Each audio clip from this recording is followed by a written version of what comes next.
चिरां जिल्लानि बिजनी फानबारियाव 31 अक्ट'बरनिफ्राय लानानै 8 नभेम्बरसिम श्री श्री काली फुजा आरो मेला। बिमा काली मन्दिरनि गोथार थानसालियाव दिनै फुंबिलि समाव बिमा कालीनि सेराव आरज गाबफैदों लकसभानि एमपि जयन्त बसुमतारी आरो सिडली विधानसभा बियाबनि इउपिपिएलनि बिजाथि निर्मल कुमार ब्रह्मआ।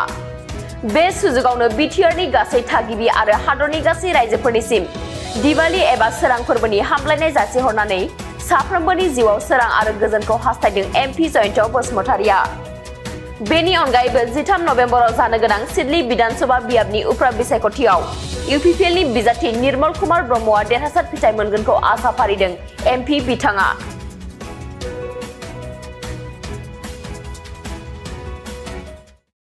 गिबियावनो बिमा काली फुजानि थाखाय एबा देवालीनि थाखाय आङो फानबारि हालामनि साफ्रोमबो रायजो राजाजों लोगोसे बिटिआर आरो आसाम थामहिनबा भारत हादोर आरो मुलुगनि साफ्रोमबो सुबुंफोरनिसिम गोजोन हामलायनायखौ हरबाय।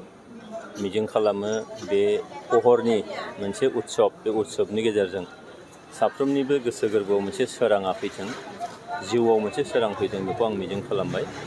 दिनै बाव फैनायनि गुबै थांखिया बेनो जे जोंनि फैगौ 13 नभेम्बराव जानो गोनां आसामनि मोनबा उफ्रा बिसायख'थि, बेनि गेजेराव जोंहा सिडली समस्तियाबो मोनसे बिसायख'थि जानो थांगासिनो दङ।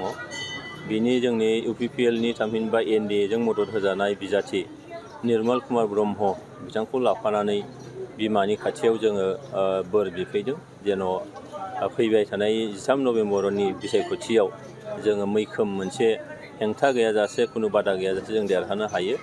निस्सय बिमाया बेनि थाखाय बोर होयो आरो बे बोरजों जोङो मोजां मोनसे रिजाल्ट खालामनो हाथों, बे खार'नावनो जों दिनैहाय बाव नुजाफैदों।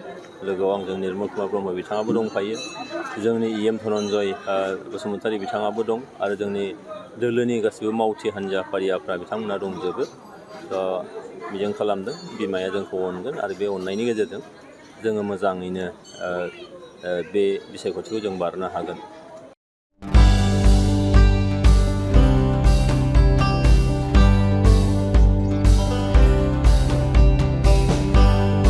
हेल' रायजोफोर, बयखौबो खुलुमबाय। दा बे समाव आं दंफैयो क'क्राझारनि जेडि र'डआव थानाय दा रेम्प।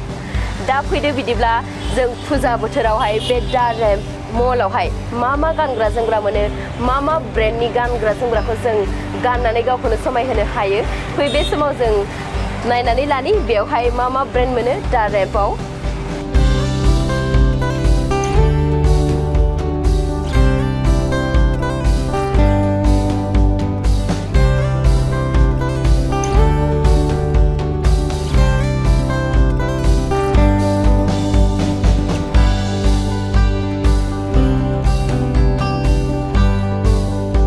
दा नोंथांमोननियावहाय बे दा रेम्प मलावहाय मा ब्रेन्डनि ड्रेसफोरखौ मोननाय जायो? बेयाव जोंहाय डब्लिउ, अरेलिया, विवा, रंग्रिति मोनगोन आरो कुर्तिफोर, ओमफ्राय बेटनिकआव जाहैबाय जोंना वेस्टार्न मोनगोन आरो, ओमफ्राय फेब कालचार दङ, स्वीट ड्रिम्स दङ आरो जोंनियाव। दा नोंथांमोनहा फुजानि माबाफोर अफार होगासिनो दं? औ, दा जोंनिया जाहैबाय 2,999नि खालामोबा डिअ फ्रि होदों आरो, ओमफ्राय 4,999नि खालामोबा जोंहा मोननै डिअ फ्रि होदों, ओमफ्राय बेग अफार होदों। जुदि 10,000नि शपिं खालामोबा बिथांमोनहा बेग फ्रि मोनगोन मोनसे। बेनि रेन्जआ जाहैबाय 1499मोन बेनि अरिजिनेल प्राइसआ, ओमफ्राय जुदि नोंथांमोना 6,999नि शपिं खालामोबा बे बेगखौ 199 पे खालामनानै लानो हागोन। जोंनाव मोनथाम अपसन दं आरो बे बेगा। बेगखौ नायनो हागोन नामा? औ, नायनो हागोन। जोंना जाहैबाय बेनो बेगा फ्रिया। जोंनाव पिंक दङ, ब्राउन दङ लाइट, ओमफ्राय ब्लेक कालारनि अपसन दं आरो जोंनि गिफ्टआ। ओमफ्राय नैबे जाहैबाय 4था अपसन जोंनाव डिअ फ्रिया। नोंथांमोना नायनो हागोन बेखौ।